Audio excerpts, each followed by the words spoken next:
Bismillahirrahmanirrahim. Assalamualaikum warahmatullahi wabarakatuh. Alhamdulillahirabbil alamin. Wassalatu wassalamu ala asyrafil anbiya'i wal mursalin.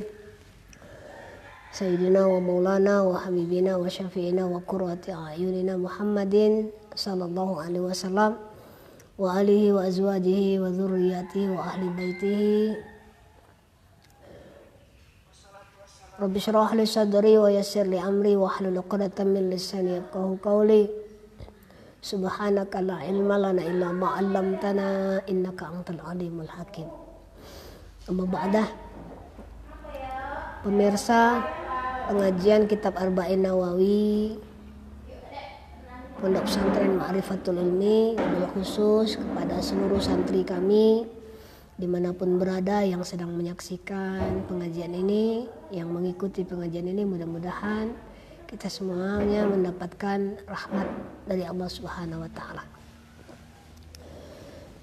Alhamdulillah, pagi hari ini kita masih diberi kesehatan oleh Allah Subhanahu wa Ta'ala, kekuatan. Mudah-mudahan semua yang Allah berikan ini menjadi wasilah untuk kita kian meningkatkan ketakwaan kita kepada Allah Subhanahu wa Ta'ala. Shalawat dan salam kepada junjungan kita Nabi Muhammad sallallahu alaihi wasallam. Allahumma shalli ala sayyidina Muhammad wa ala ali sayyidina Muhammad.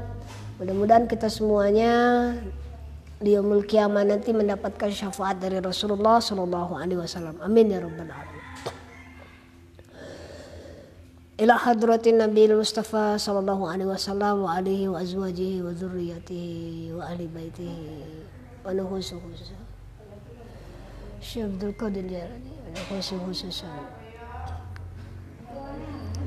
Kaya Syekh Masyari Kaji Wahid Hasim Kaji Karim Hasim Kaji Khalid Hasim Kaji Yusuf Hasim Kaji Adlan Ali Syekh Syarif Badal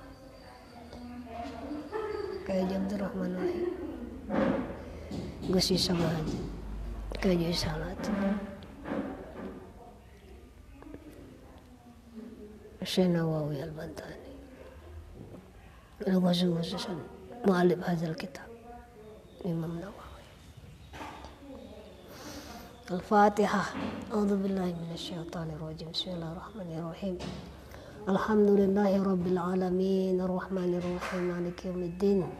Iyyaka na'budu wa iyyaka nasta'in ihdinas siratal mustaqim siratal ladzina an'amta 'alaihim ghairil maghdubi 'alaihim waladdallin. Amin. Bismillahirrahmanirrahim. Kita masuk ke hadis yang ke-34. An Abi Sa'id Al-Khudri. Ini pegangan saya ada dua. Satu di HP, satu lagi di laptop. Untuk menyamakan maknanya juga. Kalau kemungkinan tidak sama, ini juga dalam rangka untuk ngecek kalau salah di HP bisa kita cek di kitab yang asli di laptop. An Abi Sa'id Al-Khudri radhiyallahu anhu qala, dari Abi Sa'id Al-Khudri, mudah-mudahan Allah meridhoinya. Qala, Abi Sa'id berkata, sami'tu, aku mendengar Rasulullah sallallahu alaihi wasallam yaqul, Rasulullah bersabda, man ra'a minkum, man utawi sapane wong man barang siapa, ra'a menyaksikan, melihat, minkum di antara kamu, mungkaron kemungkaran, falyughayyirhu maka hendaklah dia mengubahnya. Ada juga yang bisa mengatakan bukan mengubah tapi mencegahnya, maksudnya. Falyughayyirhu biyadihi, maka hendaklah dia mengubah dengan tangannya, mencegah dengan tangannya. Fa illam yastati, kalau tidak bisa dengan tangan, maka fabilisanihi, maka cegahlah dengan lisannya, rubahlah dengan lisannya. Fa illam yastati, maka apabila tidak bisa dengan tangan, tidak juga bisa merubah atau mencegah suatu kemungkaran itu dengan lisan, fabi qalbihi, maka hendaklah dia merubahnya atau mencegahnya dengan hatinya. Wazalika ad'aful iman. Dan dengan hati itu maksudnya, wazalika, hal tersebut adalah selemah-lemahnya iman. Atau juga disebut serendah-rendahnya iman. Rawahu Muslim. Hadis ini diriwayatkan oleh Imam Muslim. Hadis ke-34 ini bercerita tentang amar ma'ruf nahi mungkar. Kita itu oleh Allah Subhanahu wa taala juga dikatakan, wal takum minkum ummatun yad'una ilal khair ta'muruna bil ma'rufi wa yanhauna 'anil munkar.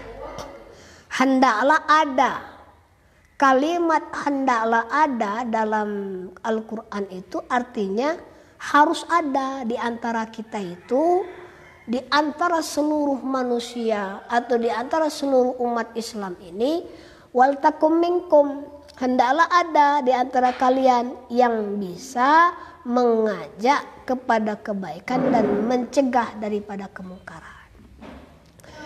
Berarti kan orang yang amar ma'ruf, orang yang mengajak kepada kebaikan dan mencegah kepada kemungkaran ini kan spesial. Artinya tidak sembarangan. Makanya dikatakan di Al-Quran itu wal takum minkum, hendaklah ada di antara kalian. Jadi nggak boleh semuanya nggak ada, nggak boleh. Maka kita juga harus turut di dalam wal takum minkum ummatun yad'una ilal khair.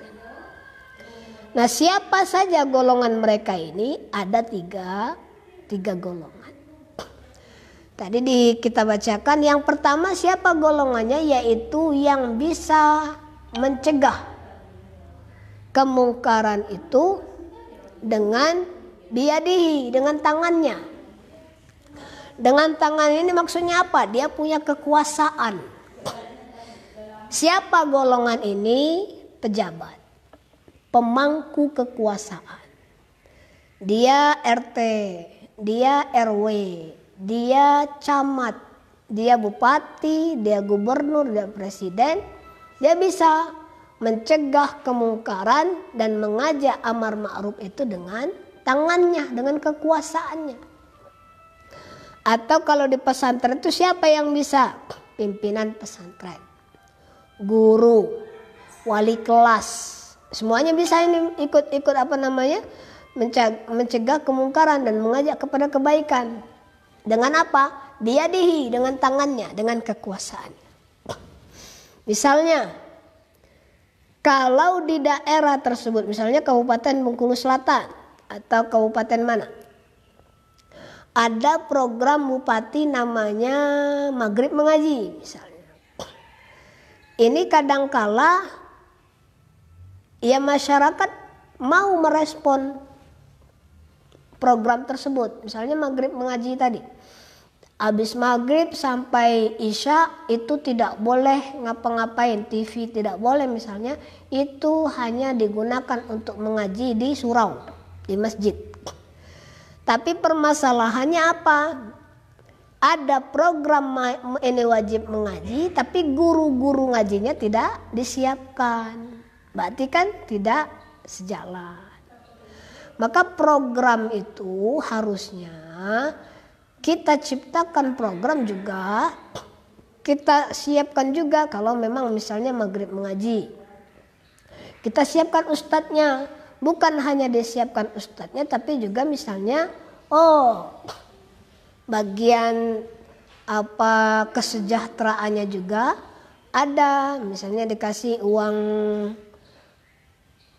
untuk mengajarnya. Jadi tidak ada masjid di Bengkulu Selatan yang tidak ada ustadz ngajinya. Jadi semua nanti akan anak-anak dihimbau untuk sholat berjamaah di masjid. Setelah sholat berjamaah langsung mengaji di masjid.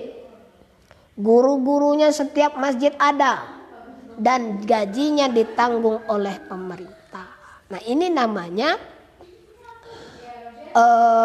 balance, seimbang antara program ajakan kepada kebaikan tadi ada. Dan kita siapkan juga untuk kesejahteraannya. Jangan sampai ada program tapi tidak siap, seakan-akan juga tidak menyiapkan hal-hal yang lainnya. Masa mau mengadakan maghrib mengaji? Tujuan maghrib mengaji apa?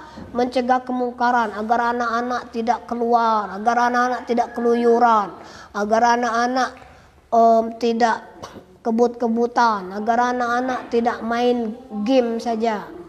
Ini kan kita mencegah daripada kemungkaran, namanya maghrib mengaji tadi.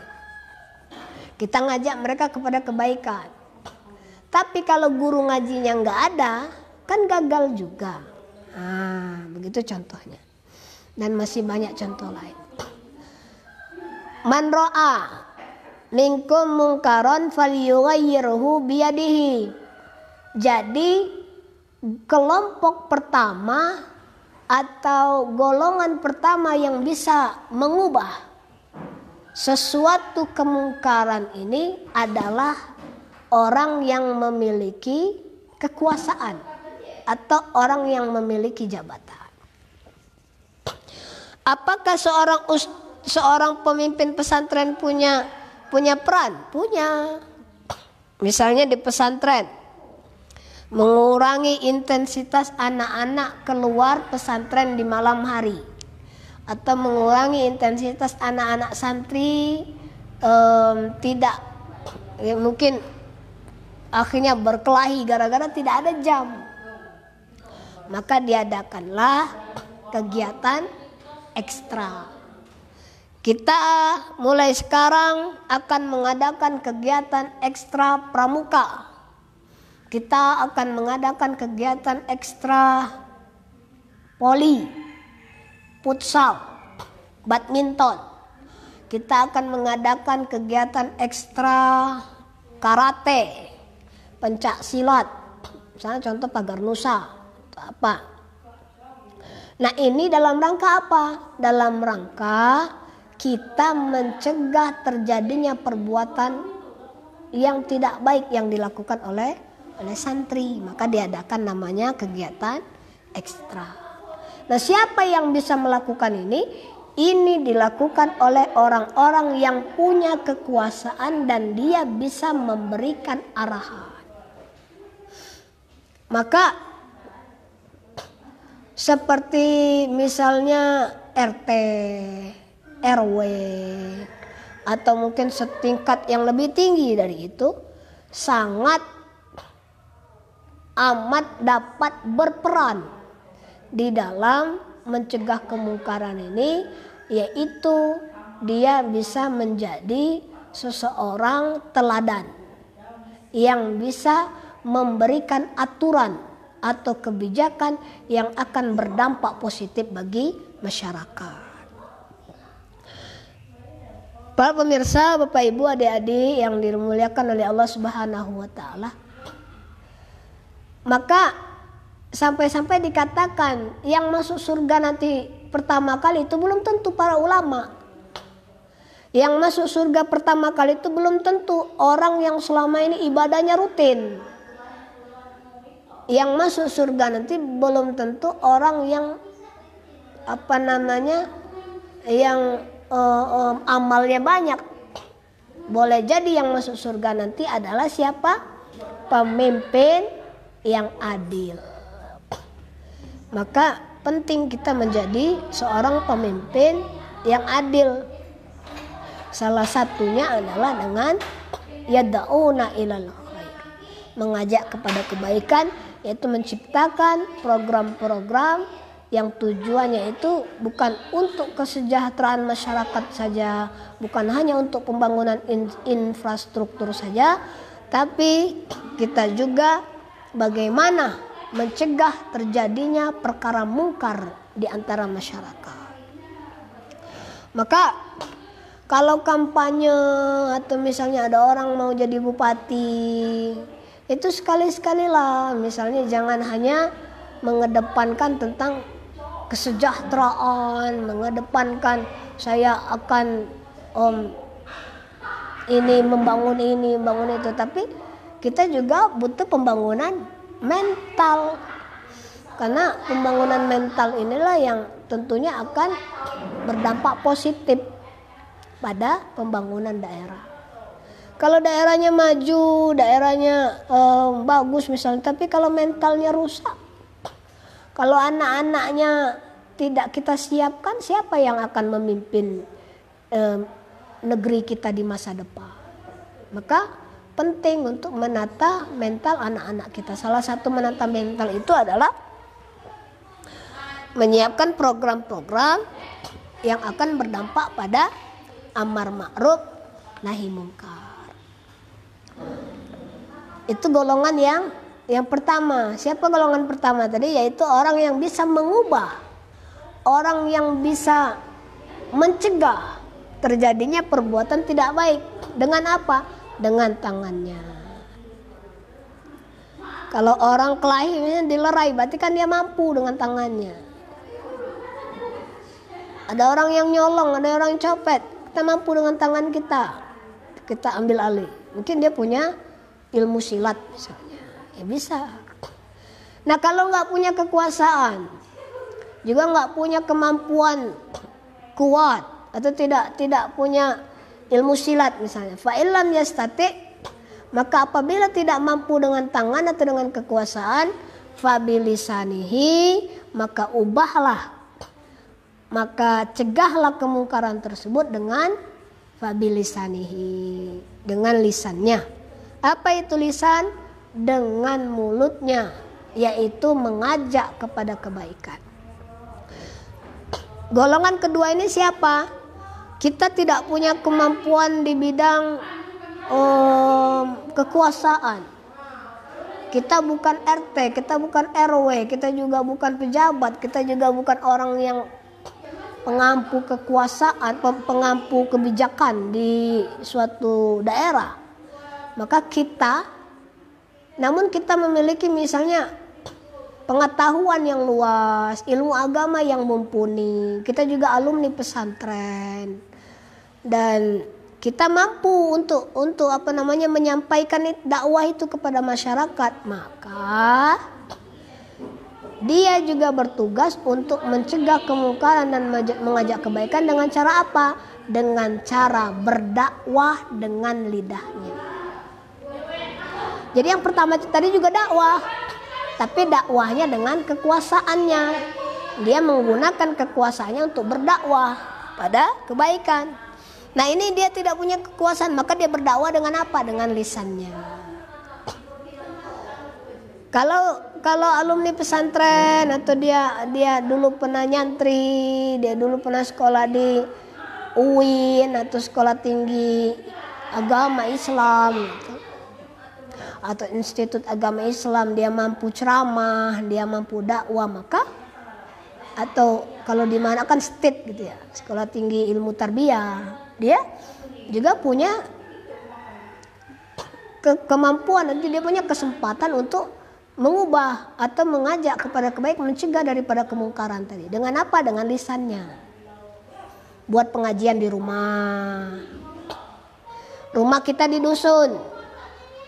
Kita anak pesantren, bisa pulang misalnya, dan kita sekarang mahasiswa atau udah kerja sekarang, tapi kita masih cinta terhadap negeri kita, tanah kelahiran kita, misalnya di dusun mana, di daerah mana. Kita adakan pengajian sebulan sekali ketika kita pulang.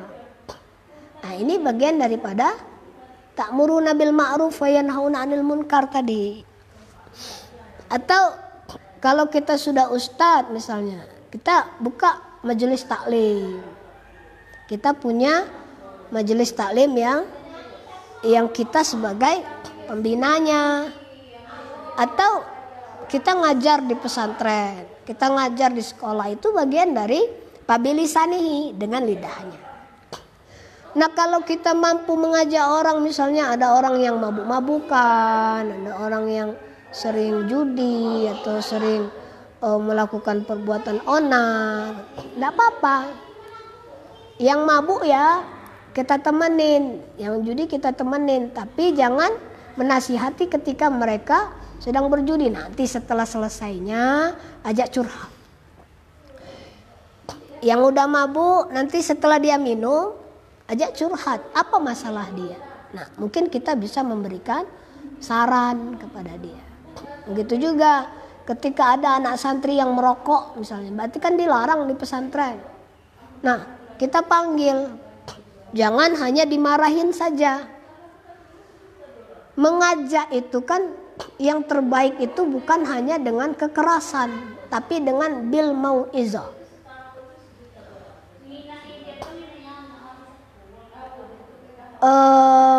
Bagian daripada tata cara atau tata krama di dalam dakwah, salah satunya adalah kita menyampaikan Islam itu rahmatan lil alamin. Kita menyampaikan Islam itu adalah agama yang damai. Maka ketika menghukum santri itu adalah dengan cara melukai mereka atau membuat mereka sakit, itu kan bukan salah satu cara yang pertama. Cara yang pertama apa? Bagaimana? Atau kita juga menasihati orang-orang yang mungkin keluarga kita yang mabuk atau adik kita yang mabuk. Nah, gimana cara menasihatinya? Bil mau'izatil hasanah, bil hikmah, dengan sesuatu yang akan membuka cakrawala berpikir mereka. Jadi gini, hidayah itu adalah hak prerogatifnya Allah. Kita kan nggak bisa membuat orang dapat hidayah, itu kan nggak bisa. Hidayah itu murni haknya Allah. Kita ini cuman mendakwahkan, menyampaikan, membukakan pola berpikir dia, membukakan kemudian, oh kalau saya melakukan ini dampaknya ini, kalau saya kemudian tidak melakukannya dampaknya ini, kalau saya menjadi orang baik maka nanti akan begini, kalau saya jadi orang buruk maka saya akan begini. Jadi kan terbuka, pikirannya kan terbuka. Nah tujuan dakwah itu bukan kemudian malah memponis dia. Ada orang yang nggak sholat, oh kamu nggak sholat nanti masuk neraka. Akhirnya nggak tambah sholat mereka, karena kenapa? Ya udah dicap sebagai ahli neraka. Ada santri yang nakalnya, kemudian kita marah-marahin, akhirnya dia akan benci kepada kita, malah dia akan semakin menjadi kenakalannya. Maka bagaimana caranya kita memberikan nasihat itu yang akan mengantarkan dia untuk meraih hidayah. Hidayah itu murni Allah yang memberi. Namun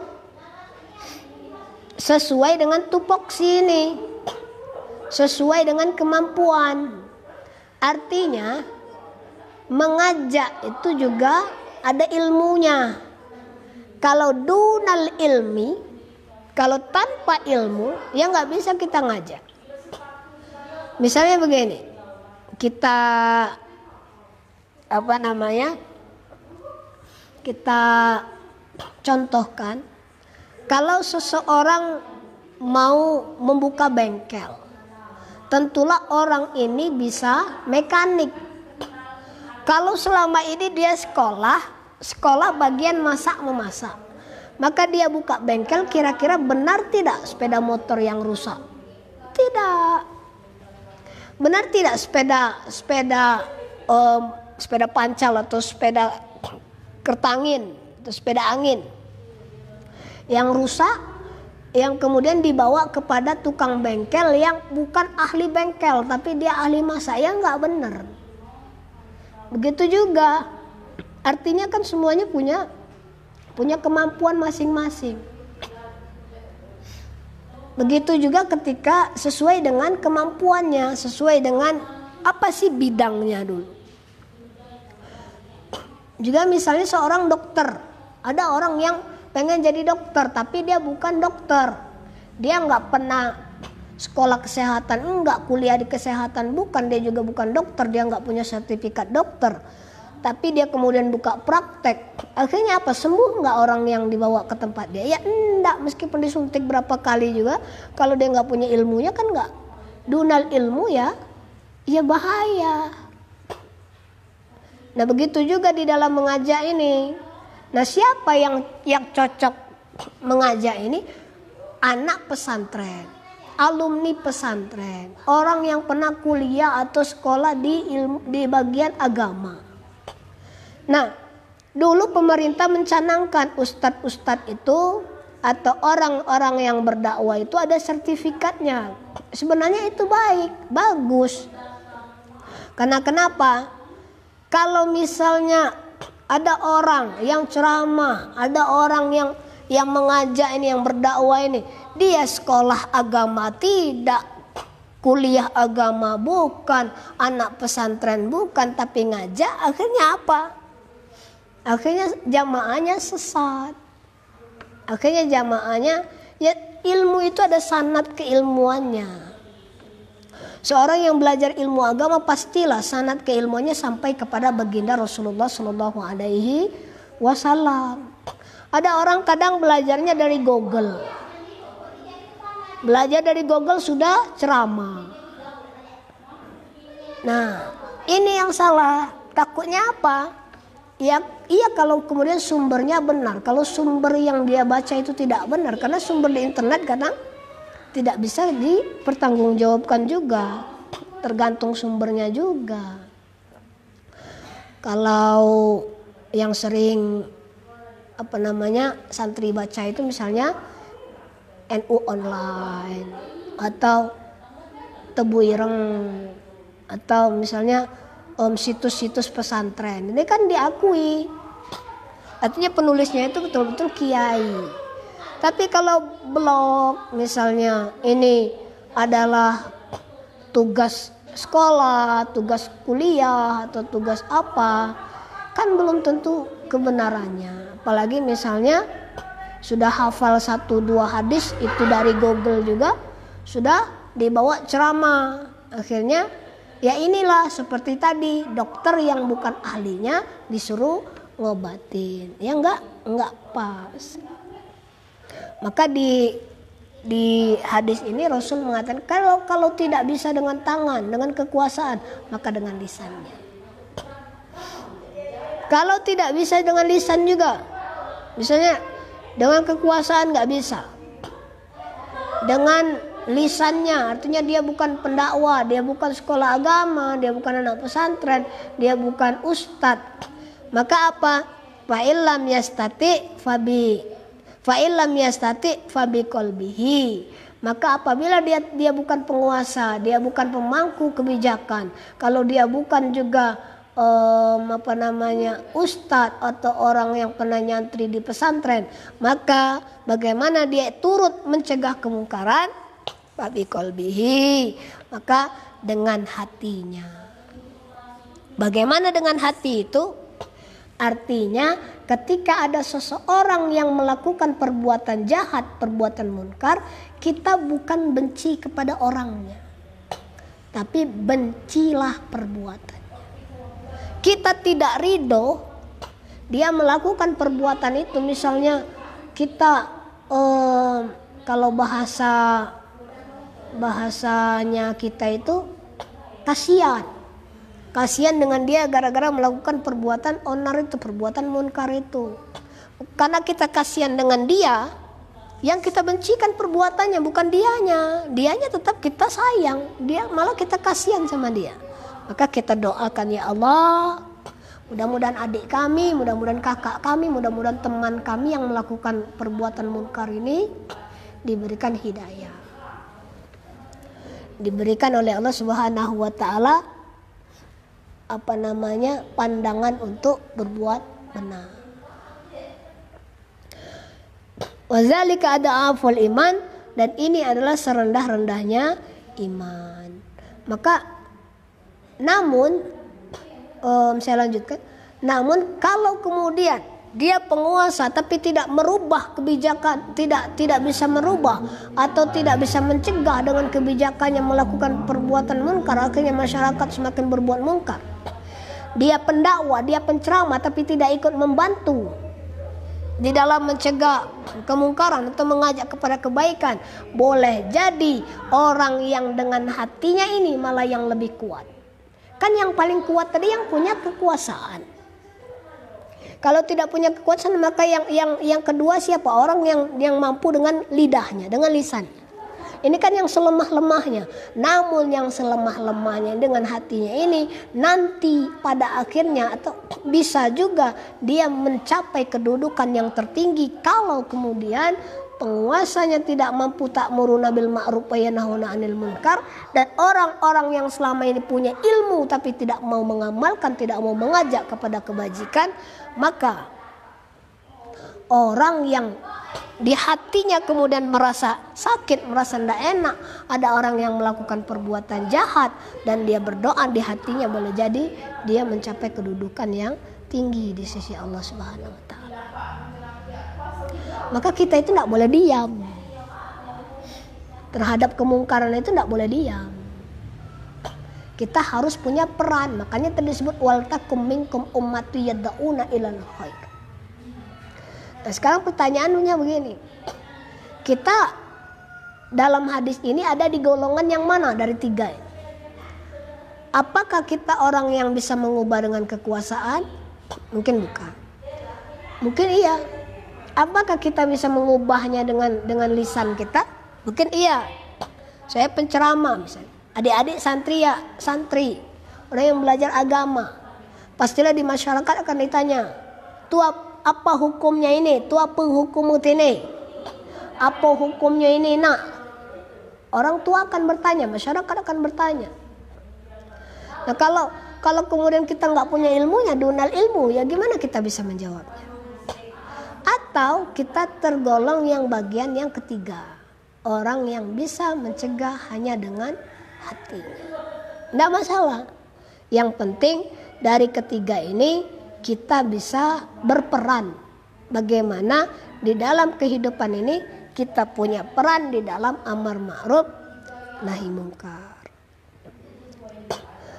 Jangankan mengajak kepada kebaikan, mencegah orang berbuat mungkar itu juga mendapatkan pahala dari Allah Subhanahu wa taala. Apalagi kalau kita kemudian bukan hanya bisa mencegah atau menasihati, inilah yang saya katakan di awal tadi. Apalagi kalau kita mampu memberikan kebijakan, memberikan teladan, memberikan contoh di masyarakat, untuk kemudian tercipta amar ma'ruf nahi mungkar di masyarakat. Nah, inilah orang yang lebih afdal, lebih mulia. Kita lanjut ke hadis. Hadis ini diriwayatkan oleh Imam Muslim. Kita lanjut ke hadis yang ke-35.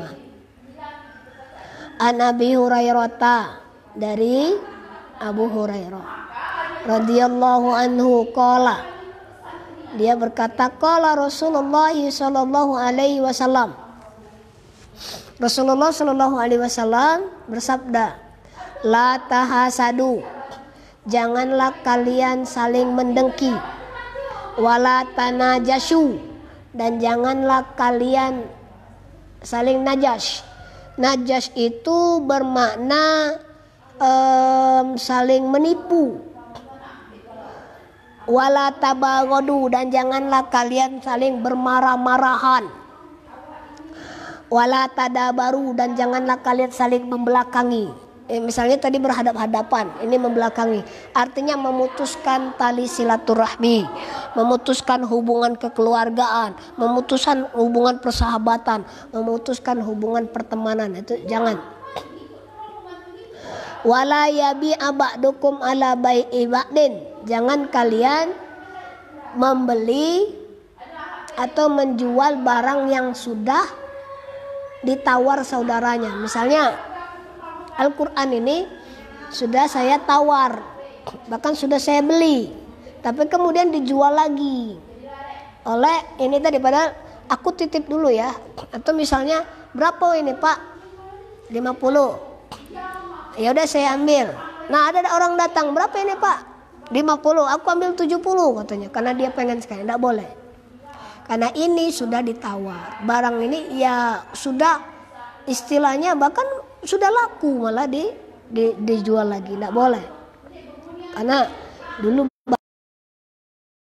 di zaman dulu karena ada orang lebih kaya, akhirnya kita jualkan kepada yang lebih kaya. Ada orang yang nawarnya lebih tinggi, padahal harganya tadi jatinya begitu, maka tidak boleh. Wa kunu ibadallahi ikhwana, dan jadilah hamba Allah yang bersaudara.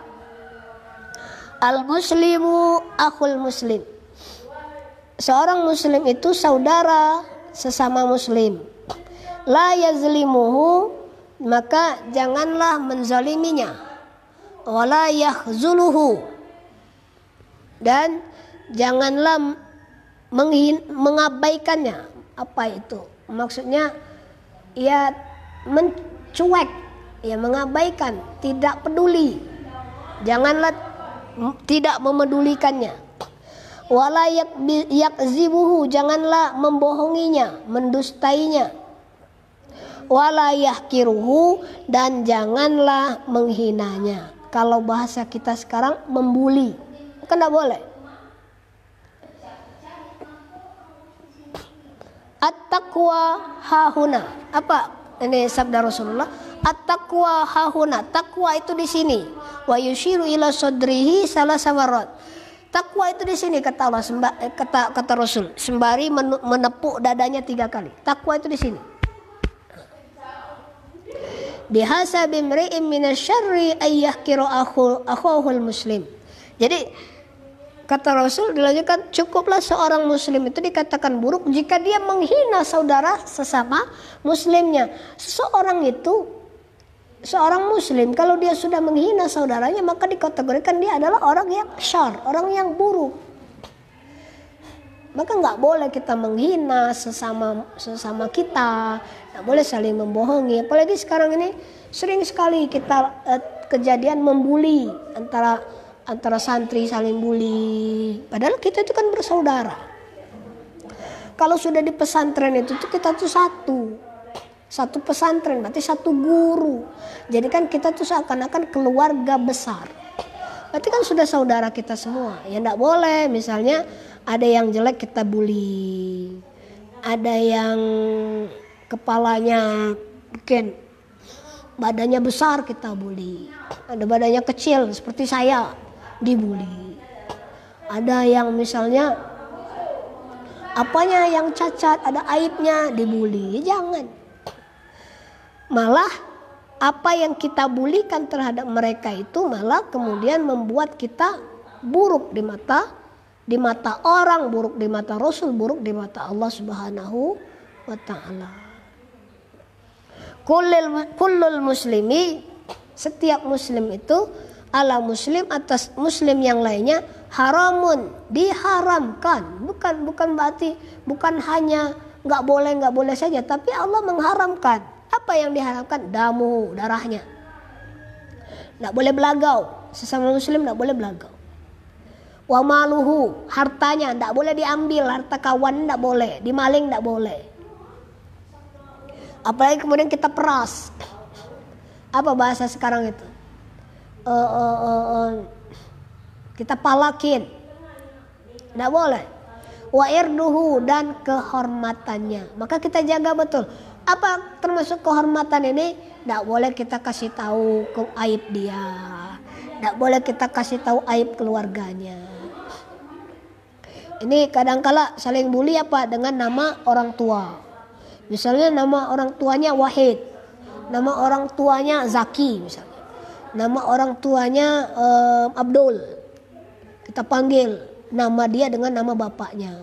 Abdul, nggak boleh. Sesuatu yang akan membuat sakit hati itu malah akan berbahaya. Karena kita kan tidak tahu siapa di antara kita yang sukses di masa depan, itu tidak tahu. Boleh jadi teman yang kita hina itu malah lebih baik daripada kita. Bahkan di masa depan boleh jadi dia kehidupannya lebih baik daripada kita. Maka kita jadilah seseorang yang baik. Seorang muslim yang bisa menjadi saudara terhadap sesamanya. Rawahu Muslim, hadis ini diriwayatkan oleh Imam Muslim. Jadi apa sih makna hadis ini? Islam itu sangat menekankan pada akhlakul karimah. Yang kedua, Islam itu gimana caranya mengatur kehidupan, terutama kehidupan sesama muslim, agar tidak berlaku perbuatan yang tercela. Banyak kan perbuatan tercela, ya iri, ya dengki, sakit hati terhadap orang lain. Ya, kadang bukan sakit hati dibuatin orang lain, tapi sakit hati melihat apa yang dimiliki orang lain. Ini kan sesat kita itu. Artinya kan tidak masuk di akal. Masa iya orang lain bahagia kemudian kita sakitnya, ya? Kenapa? Jadi kita harus betul-betul menjaga hak-haknya saudara semuslim kita, akhul muslim kita. Siapa itu? Ya banyak orang-orang di masyarakat kita, orang-orang di sekolah kita, barangkali teman sejawat kita, ya kita jaga. Kalau ada orang yang mau jahat sama dia, kita lindungi. Kalau ada orang yang mau nyuri barangnya, ya kita lindungi. Ada orang yang menjelekkannya, ada yang membulinya, maka kita lindungi. Jangan. Kita bilang, kita sampaikan apa yang bahwa itu adalah perbuatan buruk. Maka hubungan kita itu kan bukan hanya hubungan sekedar pertemanan saja, tapi sudah seakan-akan saudara. Maka kita jaga, termasuk menjaga diri kita dari perbuatan yang akan mencelakakan atau membuat diri seorang saudara kita ini malah terganggu dengan kita. Pemirsa, Bapak Ibu, adik-adik yang dirahmati oleh Allah Subhanahu wa taala, demikian pengajian ini. Saya pikir sudah cermat tadi apa yang saya sampaikan. Mudah-mudahan ada manfaatnya, ada berkahnya bagi kita, dan kita senantiasa mendapat perlindungan dari Allah Subhanahu wa taala. Karena wabah ini di Bengkulu sudah bertambah terus, ya mudah-mudahan kita dijauhkan, dihindarkan oleh Allah Subhanahu wa taala dari virus ini. Kita dijaga, jauhkan, diberi kesehatan oleh Allah Subhanahu wa taala, dan kita berdoa mudah-mudahan di bulan Ramadan ini ibadah kita kian kita tingkatkan dan kita mendapatkan pahala dari Allah Subhanahu wa taala atas apa yang kita laksanakan ini. Ini yang saya sampaikan. Saya mohon maaf ada hal yang salah dalam penyampaian saya. Ihdinas siratal mustaqim. Wassalamualaikum warahmatullahi wabarakatuh.